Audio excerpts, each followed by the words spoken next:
Broadcasting from the business capital of the world, this is the Podcast Business News Network. And welcome back, everybody. So many of us looking for answers, looking for clarities in our lives and our situations. And some of us turn to maybe a higher being. Some of us turn to psychic mediums. Get ready for what I got today. I have with us an energy healing and psychic medium team. It's almost two for the price of one. And we're going to talk about what they offer, how they do what they do. They're known as Angelic Mystics, and they are Caleb and Kelly, and they join us today on the program. Hey, guys, how you doing? Doing great. Hi, Steve, right? Yeah, wonderful to have you on the show with us. And I'm curious, you guys you're married. Do I have that right? Spiritually married, yeah. Yes. Got it. Okay. And you each bring different things to the table when it comes to metaphysics. Why don't we go there? How about Kelly, let's start with you. What are your, I guess the best word is specialties when it comes to metaphysical stuff? Oh my goodness. I don't have, one of the psychic terms is, so you might hear psychics refer to, or mediums refer to, clairs. And what that means is there is a clair, like if you think of the five senses, hearing, smelling, taste, touch. So there's a psychic ability kind of attached to all of those, and it's kind of unusual for a person to have more than one. When you start getting into three or more, that's pretty incredible. I myself, over the years, I didn't have them all at once, but over the years I have developed all 8. And if you Google that, just psychic, clair abilities, it will pop up. Yeah, like some examples would be like, have you ever just been driving on a road and all of a sudden your gut feels like, oh my goodness, a deer's about to cross this road? Yes. Yeah. You just feel it. Yeah, that is claircognizance. That your highest self or a higher power instantly downloading information into you, telling you, heads up, if there's about to be something happening. Is that your intuition, or is it more than that? It can be a little bit of both, but usually, like, if you feel it's not going away and it, like, keeps kind of, like, nagging at you, like, you say as you're saying driving, say you're driving and it kind of, like, comes in your head, but then it passes, you don't think of it again, but it keeps coming back, and you haven't, like, say, crossed that bridge yet, and you're like, this bridge is coming up. And then you get to the bridge, and then you see that there's a log across the bridge, or, a deer darts out in front of the bridge. That usually is when you can kind of tell that is your gifts or your ability to hear your guides, because some people are more in tune to hearing their guides or spirits. And I would say, like, work on that. Like, if you feel that, like he's saying, that constant, and it's then if you, type, I guess, tune your hearing in to it, you'll find that it might get more intense, and you'll start noticing that it's happening more frequently, because you're now opening up a line of communication between your spirit team and yourself and your gift. So I want to share. And it manifests differently for different people. Like, some people, it just might be a feeling in your lower gut saying, oh my goodness, something's about to happen. Other people would be like, you're driving along and all of a sudden you get this flash, almost like a quick little snapshot in front of your eyes that a deer is going to be in the road. That would be clair. It's still claircognizance. There's other ones. That's using the site. That's clair. Oh, clair. Oh, yeah. I'm sorry. I sometimes I forget. That's why I say the clair. Just Google the word clair and you'll see them all. Exactly. Did you have a question? It seemed like you were going to ask it. Sorry. Yeah. Well, it was on the same subject, and it's something that you said, Kelly, that resonated with me. I've heard that we all have spirit teams. There's a spiritual side that's watching over us, leading us. And I've, in recent days, seriously, based on what somebody told me, to try and connect with them. So for me, before I go to bed, that's my tune-in time, or I meditate. And lately I've been just closing my eyes and saying, all right, spirit guides or spirit team, present yourself. Let me know that you're there. No, that is amazing, because that is, if you can really find a psychic or medium or somebody who's just, well educated, they will tell you to do things like this. I myself, because I was actually telling my aunt not that long ago, I stink at meditating. So I would do it like right before I would go to bed, and I would ask those same things. So, and it's interesting that you say that, because now that triggered what I used to do. And so this is also when you were asking before we tuned in, things, if they came out to me or Caleb about yourself. And sometimes it doesn't necessarily have to be that I'm picking up on it. You might be picking up on something that I did. I feel that he's able to feel spirit. He is. No, that's what I'm trying to tell him. He's already doing it. And because we've been around a lot of people that are psychic and mediums, and sometimes you'll find that you'll just like read something about that person and their life that equates to your life, that then when you say it, it tells that psychic, oh, wait a minute, you're saying that because that happened to me, and that is telling so that I can tell you that is how your gifts are opening up to you, because everybody has gifts. Yeah, I also feel that he has interest in yoga. For whatever reason, yoga just keeps popping in my brain. Did you say yoga? Yeah. Interesting. And you're saying that in regard to me? Yeah, like I get a feeling. Have you been interested in yoga or thought about it? Or do you know anybody yes. that does it? And I'm very, very transparent and very honest. The answer is yes. And I haven't gotten there yet. I have a friend who swears by it. A couple of friends. And I'm in the process of at least minimum watching YouTube videos. So yes, I have a very real interest in yoga. Well, and everything run with it. If you're very then that there's a reason that you're feeling yourself guided towards it.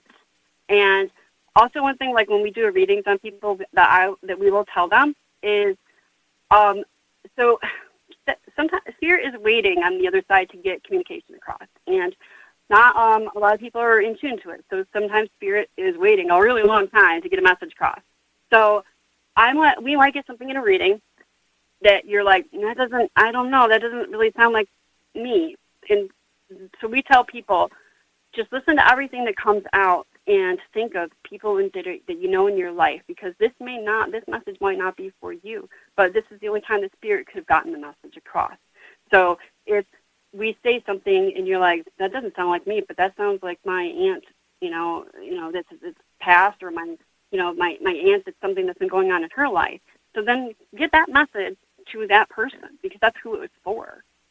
Interesting. I want to go to your individual journeys in anything metaphysical. Caleb, let's start with you. Where did you realize that you had some kind of gift?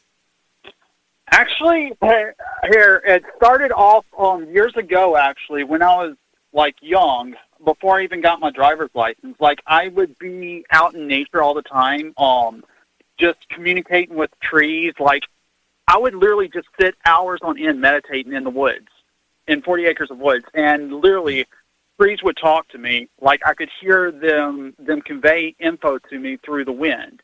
And a lot of times my siblings hated it because we would play hide and go seek a lot of times in 40 acres of woods, and the trees will tell off exactly where they're hiding.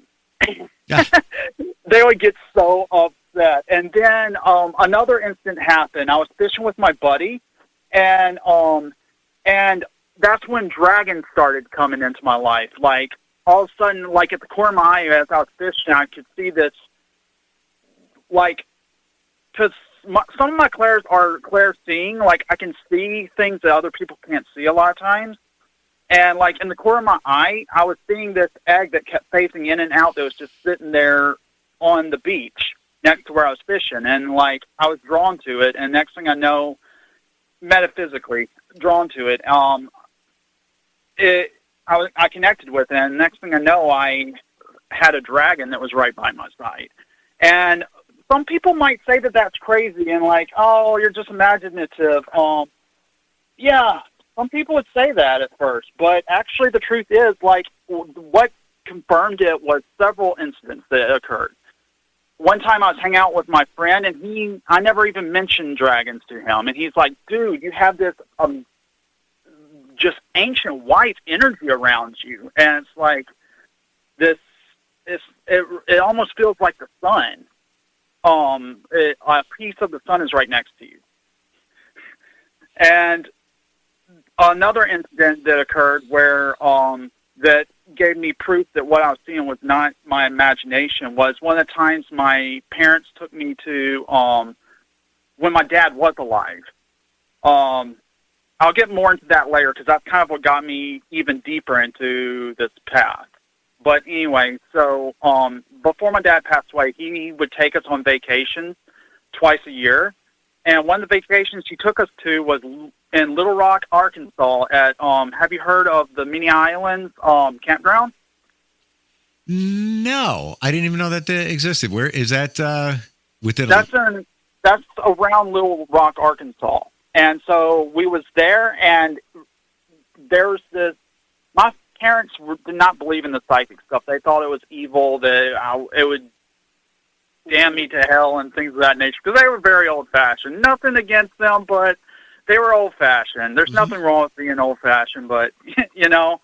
But anyway, so then I would, because my dad decided that we could take my buddy TJ. He was one of my close friends in Mississippi.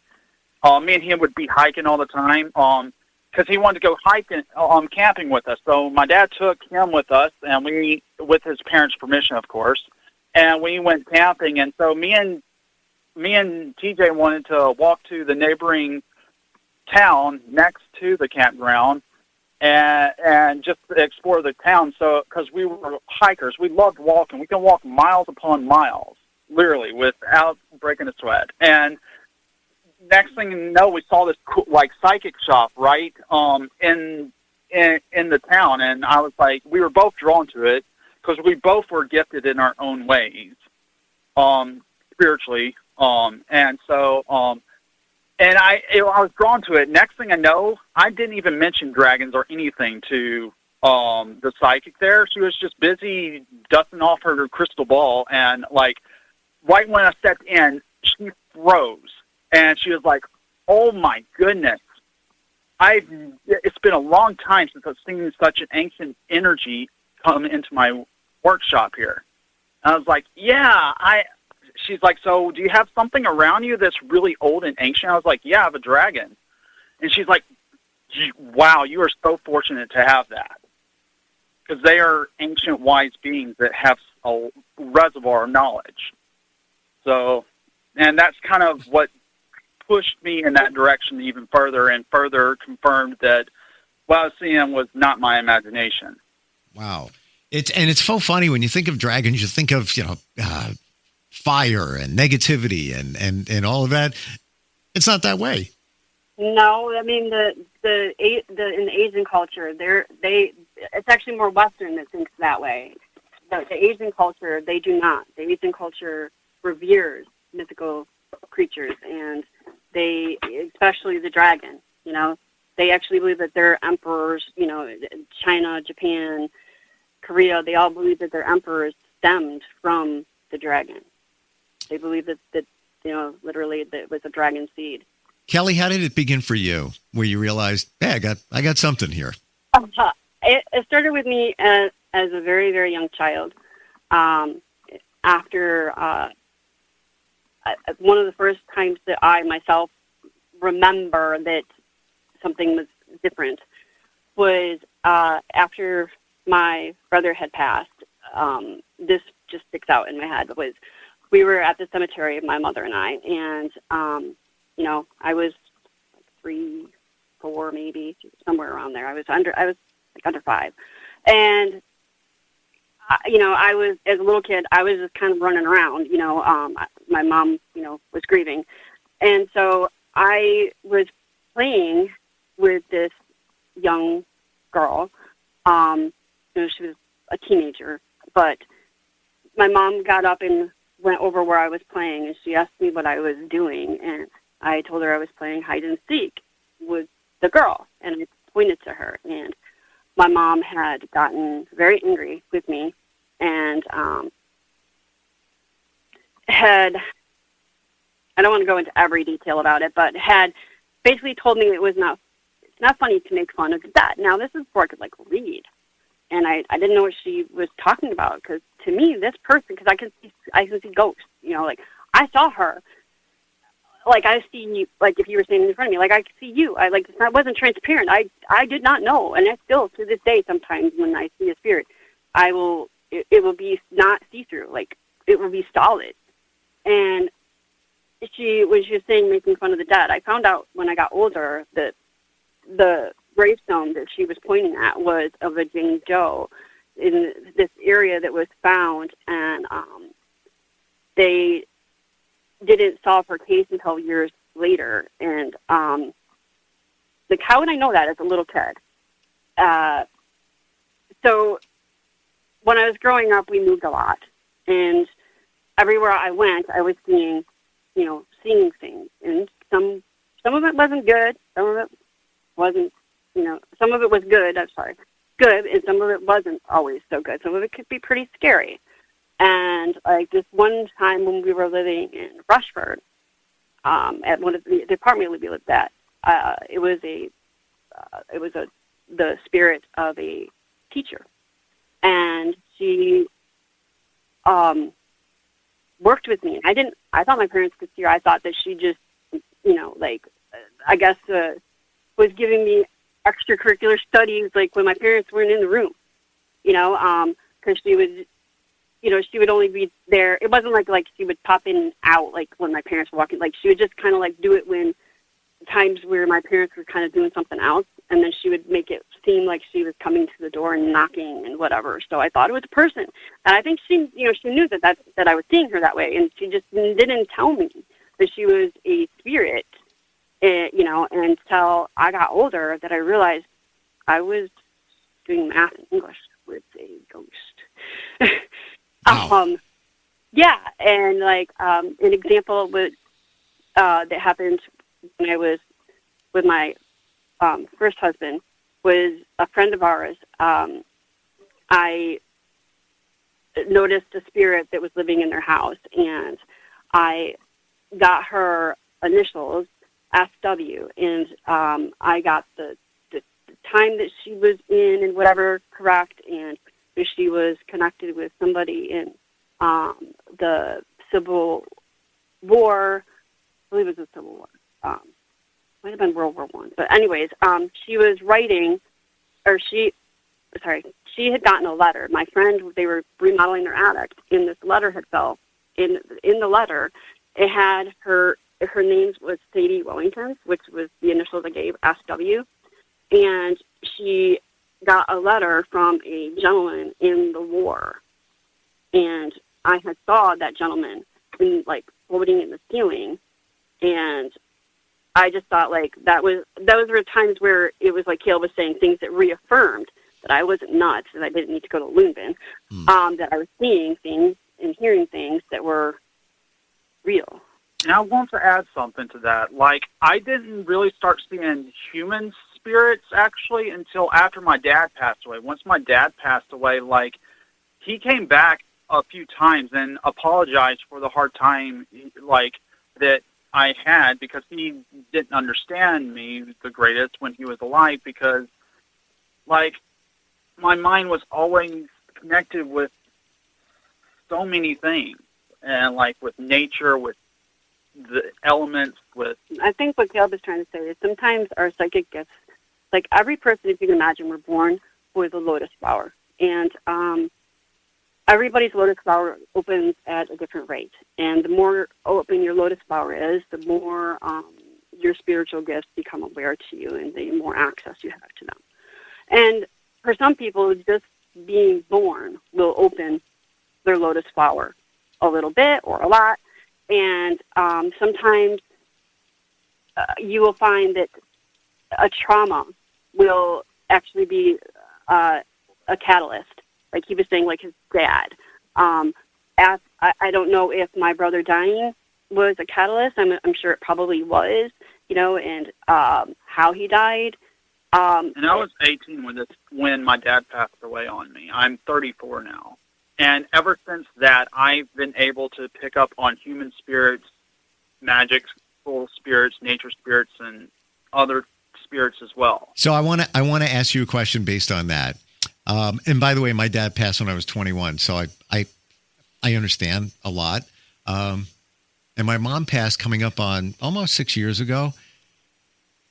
When somebody crosses over, is their spirit still with us? It never leaves. Is it always around us? Yes, and no. Like they do go to the others, depending where they're going to go. Okay, so everybody, there's not hell in the way that a lot of people think of it.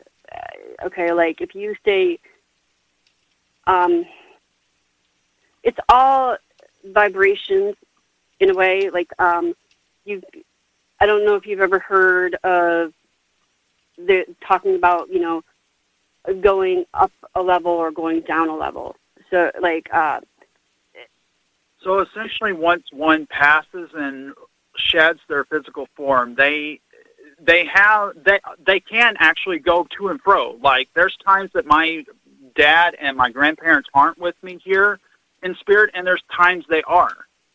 Does that make sense? So they have the freedom to come backwards and forwards as needed, depending on what's happening in your life, because they can actually help you with like parenting, with cooking, but it might not and be other things, But it might not be right away, okay? Because when you pass on, you have to, that soul, your soul, has to deal with that trauma of passing, of, you're no longer alive. And only after you get to a certain point with your works on the other side can you come back and forth freely. And, I've actually heard that. But when they are, we feel the presence around us. Is it just the energy? Is that yes. what's coming around us? Yeah, that's what, because energy, our bodies, everything in our reality is all energy. Look at wood, down to its very molecules, it's energy. Yes. Look at air, it's all energy. We're all energetic beings vibrating at a variety of different frequencies. Yep. Like wood has a different density than steel because the frequency is different. Yep. Does that make sense? Oh, and billion percent. And I started studying it a few years ago, a little bit deeper, because I find it fascinating. What do you say to people who might not believe all of this kind of stuff? What do you say to them? Are you meaning like, as in like somebody who says I'm an atheist, or just kind of skeptical that people have ability to connect to the other side or pick up on, tap into certain energies? Well, like Caleb said, like a gut feeling. Like, have you ever, like, okay, so, have, you ever had an instant where, like, something that someone says suddenly resonates, and it could be just something like you could be a cashier, and just a customer's coming by, and they just say something, and you're like, it just sticks with you. That is because, like, spirit is always trying to find a way to communicate with you, and they'll communicate in any way they can. And a lot of times they do that through the lenses of your life. So if you just start looking around in your life, like say, here's a little example. Say like you're chopping something, and all of a sudden you're like, you didn't think of it, but this thought just came out of nowhere to turn what you're chopping a little bit, because or you would have cut yourself, like, and when you move it, then say the knife splits, and you're like, wow, if I hadn't moved my fingers, that would have been my finger. That is right there, that you're, either your gifts tuning in, or, something on the other side, a guide, an angel, because... Another example for a skeptic, like if the skeptic is someone that enjoys cooking, like while they're chopping, all of a sudden they taste their food and it doesn't quite taste how they want it. All of a sudden, just a thought of an ingredient that they wouldn't have never thought of using comes in their head. Exactly, that's their spirit team interacting with them. Because they're going to put themselves into overdrive for people who don't want to tune in to try to get them. And you know what? Honestly, if you go all your life as a skeptic, that it's not going to necessarily diminish what you get out of it in the end. Like, say, when you pass on, because life is. And actually, I go a little further in one of the other questions answering this, and I feel like I'm skipping on you, but is it okay if we skip a little bit? Absolutely. No? Absolutely. So I just want to pull it up here because the way I wrote it, actually, I thought sounded a little better. I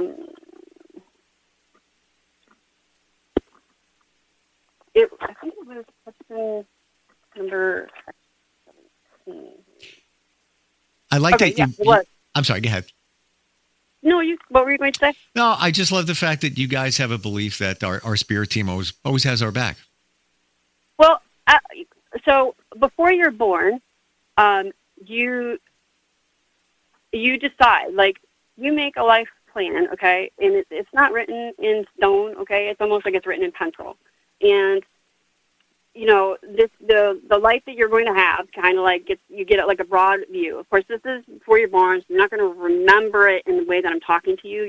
This is why you're assigned. Everybody before they're born is assigned 9 to 12 angels, and these angels will surround your mother prior to you being born, and you will gradually go in and out of the baby that is growing inside your mother, and you can decide if you want to be here. You usually have the first 2 years to decide if you're going to stay. That is why SIDS is around, because SIDS, they don't know why babies die.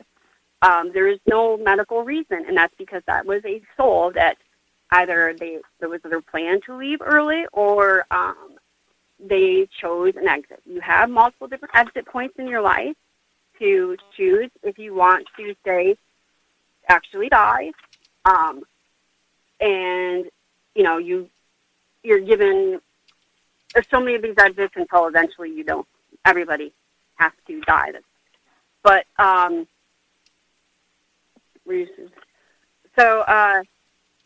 it's always good to remember that your spirit team will always have your back, despite what challenges you might have. You just skipped the 19. But you got... I'm trying to keep him on the same thought. So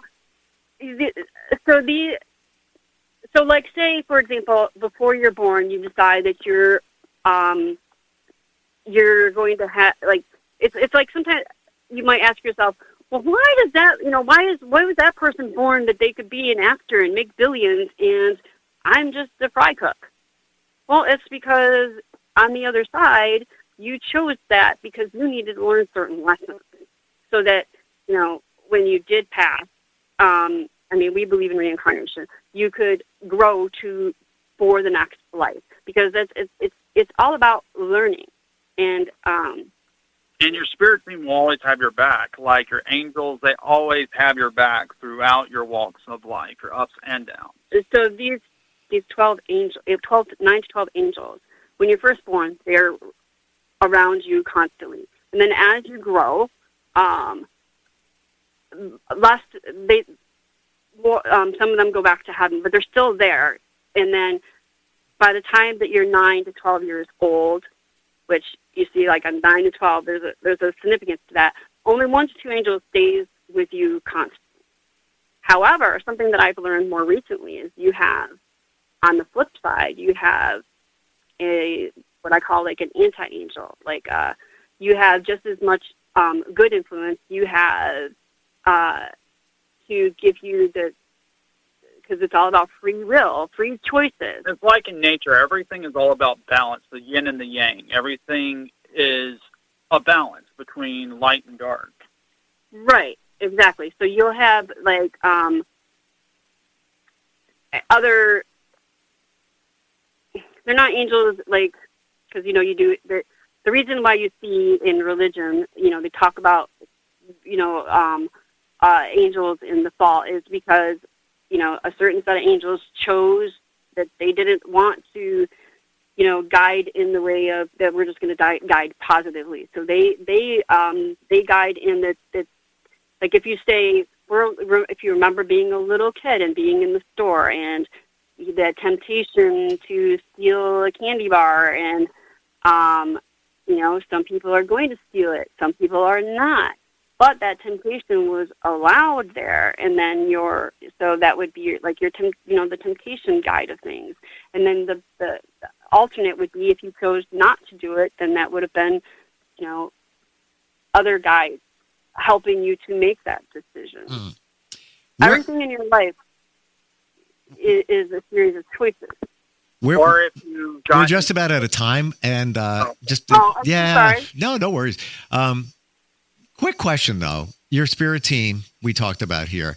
Do you need to ask them for help? I've often heard that. It's not that they're not going to just intervene unless you ask them. Real brief, what do you think? I mean, it's a little bit of both. Okay, so like, you know, if you are in a situation where, you know, you could be severely hurt or die, then they're more apt to then spontaneously intervene. But they're just there, you know. Also has to do with your intentions and goals too. Strongly, I feel that way. Like if your goals are to make money, like say for instance DoorDash, your guides are going to know that, intuitively know that what your goal is, what you're trying to reach, and they will help you reach that goal. Gotcha. By all means, if you ask for them, they're going to help more. But even when you're not asking, it's like a parent, you know, like, yeah. You know, if your kid is learning to tie their shoes, you're going to show them how to do it, and then you're going to let them do it, and then you'll step back and, you know, just be there for if they want that extra help. Yeah. But you were still there watching. Same thing, learning to ride a bike. You're going to be, you know, you're walking next to them with your hands out. They're riding, but if they need you, if they start to fall over, your hands are going to come up, you know. Well, they're walking in the path with you. Yes. How do we, Caleb and Kelly, how do we find you? How do we connect with you? What's your website? AngelicMystics.com. Got it. You both bring very unique views of metaphysics to our attention. And again, I've never met a couple outside of sisters that do what you do. And I find it fascinating. You're there to help people. We didn't even get to Reiki, but that's another thing that... I know. We didn't even get to all the questions. Can I just real quick read off what I wrote for 17? Do you mind? Sure. Not to be forward, my opinion on the workplace, and I'm going to include life, to encourage other individuals to focus on to eradicate. First is, even though one of the main reasons most work is for money and survival, which is just, sadly, the entrapment of this matrix. If more people tried looking at life as a lesson and a journey to grow and learn, because the only true wealth you can hold on is not in the only true wealth you can't hold is not in a bank. Okay, sorry, I got a little fumbled with my words. You can't hold when you pass. You can't hold it in money in your hands. Okay, like when you pass on. So all the money that you make in this, you know, world isn't going to help you. Yep. And everyone is born naked, afraid. And you only have simple skills that you learned in the womb to help you in the next stage of your life. When you die, the only thing you have is what you learned in your life for the next place. we, sorry.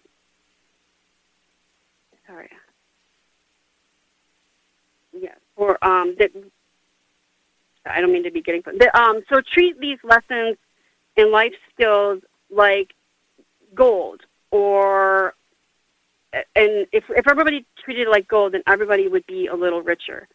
Like a pie, money is like a pie, and if you only have a sliver or a slice, then you're missing the whole pie. And if you want to, have your... Like making a whole pie, you have to put in work and time. But you also have to make a pie, you first need to... Patience. You need to start with a piece. Well, we all need money to survive. It is the way of life and has been since the beginning of time, some kind of compensation. But I hear what you're saying. It's not always all that. Talk to the guy who created Apple, Steve Jobs. Died. Oh, yeah, right, died of cancer. exactly. All the money in the world didn't change that situation. So it's definitely, and we have these big goals of, house on the hill and all of that. Many people that have achieved that turn around and say, it meant nothing. It meant nothing. No. That's why I said it's what you learn. You know what I mean? Like when nobody can take that away from you either. Yeah. What you learn. Yeah. Money can be taken away from you. Your life can be taken away from you, but what you learn cannot. That's yours. This is true. All right. Final question. One word answer. I'm going to pose it to both of you. We'll start with Kelly. Is everything that we experience in life a lesson? Yes. What do you think, Caleb? Yes. You just need to look for where the lesson is. And it's a transition and journey. Yep. Gotcha. Great talking with you guys today. A lot of insight. AngelicMystics.com is the website. If you want some deeper understanding, even some healing, even some Reiki healing or answers, potentially from the other side, definitely reach out. Guys, thanks for being here today. Really, really appreciate it. And we do offer educational stuff to help you to learn to hone in your skills and also for psychic protection. Well, you validated a lot of things for me today, things that I've been hearing, and I appreciate it. I'm glad we did. Can I ask you a question? Sure. What's your opinion of our interview? I think you guys are very genuine, and I think you offer different things of metaphysics, and that paired together makes you a powerful team. Super cool. Okay. And I learned a lot. Like there's things that I didn't know or I thought of, and you validated it, and I appreciate that. We're out of time. We got to go, but I really appreciate you being here today. And we enjoyed the interview. Thank you. Thank you, guys.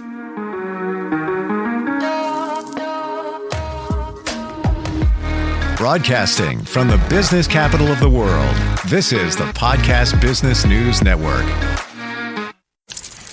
Let's go inside the mind of a 10-year-old. I should have worn those earrings today. I like those earrings. Gabby has those awesome earrings. I need to ask her where she got those, but that's just what she would want me to do. I'll have Michaela ask her for me. Buckle up, Sarah. Yeah, but then Michaela will be like, why don't you just ask her yourself? That's just like Michaela. Sarah, buckle up. Michaela's such a great name. I wish I was called Michaela. There's like a dozen Sarahs in my class. Hey, we're not hitting the road until you buckle up, honey. Oh yeah, seatbelt. I forget sometimes because my brain is like busy, I wonder if there's pizza at school today. Sometimes it can be tough to get through to your kids, but it's not impossible. Always make sure they're wearing their seatbelts, even on short drives. Remember, you have the keys, you have the power. Never give up until they buckle up. A message from the National Highway Traffic Safety Administration and the Ad Council. Visit safercar.gov/kidsbuckleup for more information.